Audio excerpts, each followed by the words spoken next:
Hello everyone, welcome back to coinslive. Today we are solving LeetCode 263 ugly number. We are given an integer n and we need to determine whether n is an ugly number. Now, what makes a number ugly? The problem defines an ugly number as a positive integer that does not have any prime factors other than 2, 3 and 5. This is a fantastic foundational problem in number theory and math-based algorithms. It is interesting because on the surface, it sounds like we need to write a prime factorization algorithm to find all the prime factors of a number and then check them. But the core pattern you will practice here is recognizing when you can solve a problem by working in reverse stripping a number down rather than building a list of factors up. It is very common pattern in coding interviews, and mastering it here will help you with much harder problems later. Let's understand exactly what the question is asking. We need to evaluate a number's prime factors. So, just to make sure we are all on the same page, a factor is a number that divides evenly into another number with no remainder. A prime factor is a factor that is also a prime number, meaning it can only be divided by 1 and itself. The rule for an ugly number is strict. Its prime factors can only be 2, 3 and 5. Let's walk through the provided examples to really solidify this. Example 1 gives us n equal to 6. If we break 6 into prime components, we get 2 multiplied by 3, right? And are the prime factors limited to 2, 3 and 5? Yes. 2 is allowed, 3 is allowed. There are no other factors. So the output is true. 6 is an ugly number. Example 2, n equals to 1. This is a very specific base case. The problem statement defines 1 as an ugly number, explicitly stating it has no prime factors. So it doesn't violate the rule. We just return true. The third example is n equal to 14. Let's factorize 14. It is 2 multiplied by 7. So we check the factors against our allowed list. 2 is allowed, yes, but 7 is a prime number and it is not 2, 3 or 5, right? Because 14 contains a forbidden prime factor, it is disqualified. The output is false. Before we start thinking about the algorithm, notice the constraints. The integer n can be anywhere from negative 2 to the power 31st power all the way to positive 2 to the power 31 minus 1. This means n can be a negative number and it can be 0. However, the problem explicitly states an ugly number is a positive integer. This subtle detail is an absolute trap for edge cases. Before jumping to the optimal solution, let's discuss the most natural approach someone might think of when reading this during an interview. When you hear prime factors, your brain immediately goes to standard prime factorization algorithms. You might think, okay, I will write a helper function to find all prime numbers up to n. Then I will divide n by these primes to see which ones are factors. Finally, I will check my list of prime factors and if any number in that list is greater than 5, I will return false. But there is a massive problem with this approach. Generating all prime up to n or even up to the square root of n is computationally expensive. If n is a massive prime number, say something close to 2 billion, finding all primes up to its square root takes a significant amount of time and space.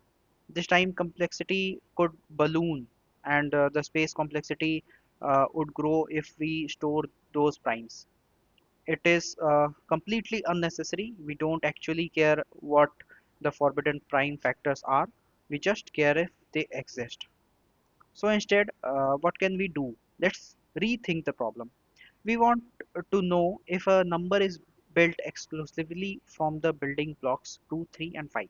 Imagine the number is a Lego structure built entirely out of red blocks, blue blocks, and yellow blocks. The red blocks represents the factor of 2, the blue blocks represents 3, and yellow represents 5. If we want to prove that the structure is built only from these three colors, we can just start removing them. If we remove all the red blocks, then remove all the blue blocks, then remove all the yellow blocks, what should happen? The structure should completely disappear. 3, there should be nothing left. But if there was a hidden green block inside representing a prime factor of 7 or 11, then after we remove all the red, blue, and yellow blocks, that green block will still be sitting there on the table. Mathematically, removing a block means dividing the number of by that factor. So, what repeated work when we do? We can repeatedly divide n by 2 as long as n is cleanly divisible by 2. This strips away all the 2's.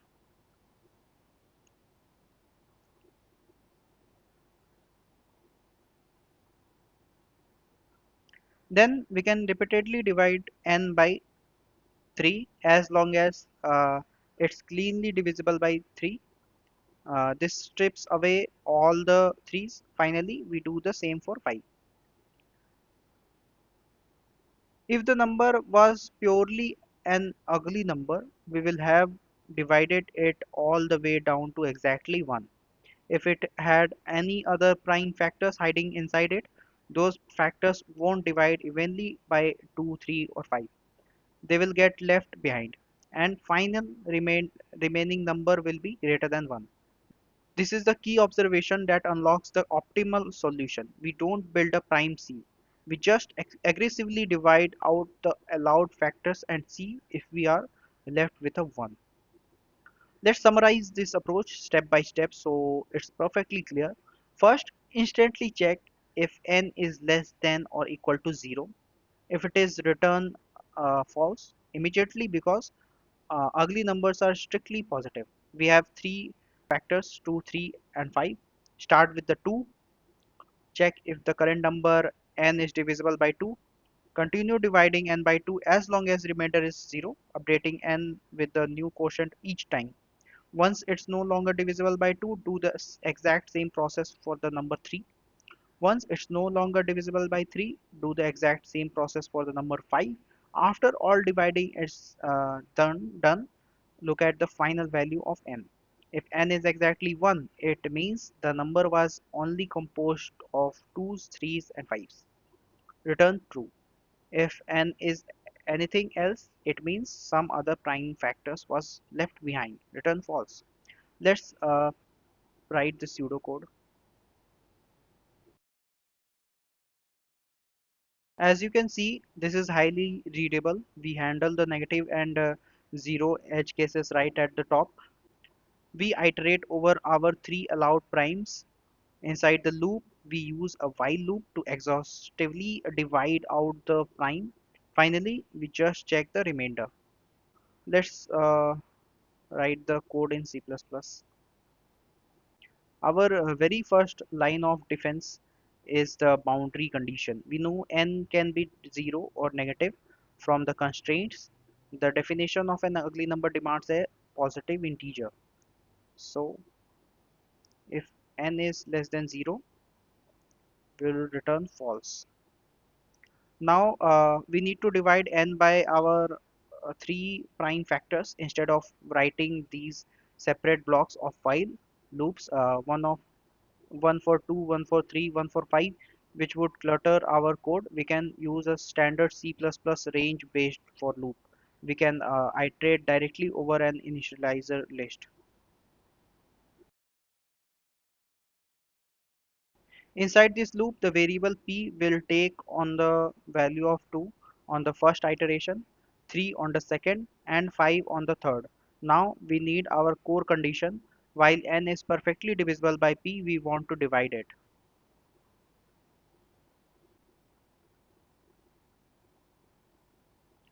This nested while loop is doing the heavy lifting. It ensures that if the number is say 8, it divides by 2 3 times, 8 to 4, 4 to 2, 2 to 1, completely exhausting the factor. Finally, the answer calculation, the for loop finishes when we've tried dividing out all the 2s, 3s and 5s. We just return whether n has successfully been reduced to 1.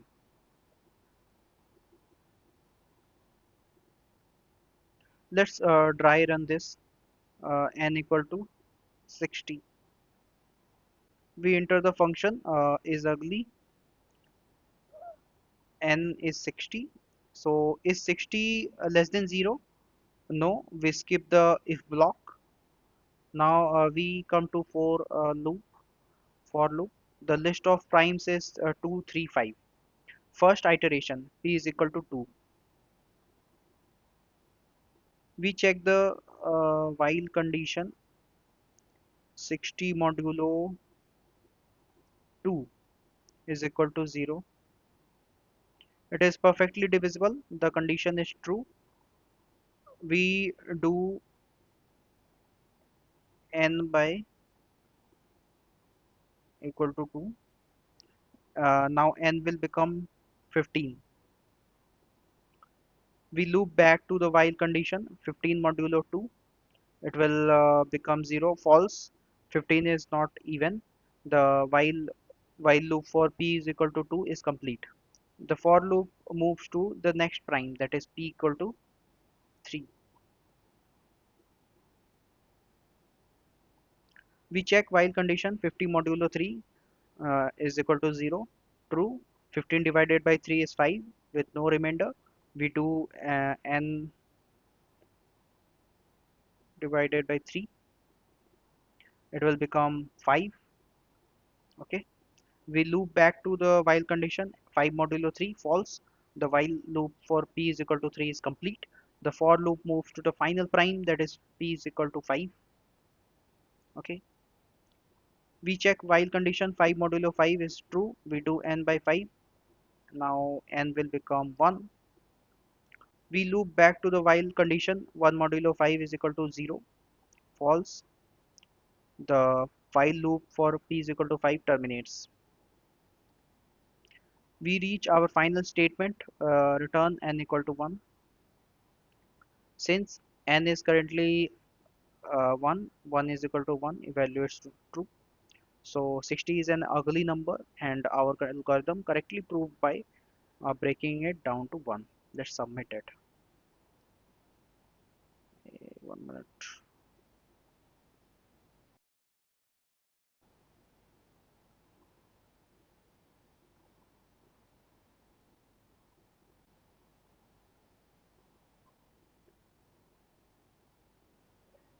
Let's discuss the complexity, because an interviewer will definitely ask you this. Time complexity will be log big O of log n.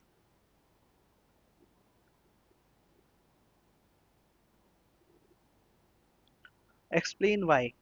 Look at what happens inside our loop. Every time the condition n modulo p is equal to 0 is met, we divide n by 2, 3 or 5. Division reduces the size of the number dramatically. In this absolute worst case scenario for time, the number is composed entirely of twos, meaning we execute the while loop the maximum number of times. If n is the maximum 32-bit integer, roughly 2.14 billion, we can divide it by 2 at most 31 times, because the number of operations shrinks exponentially relative to the input size. The time complexity is logarithmic, and the space complexity will be big O of 1,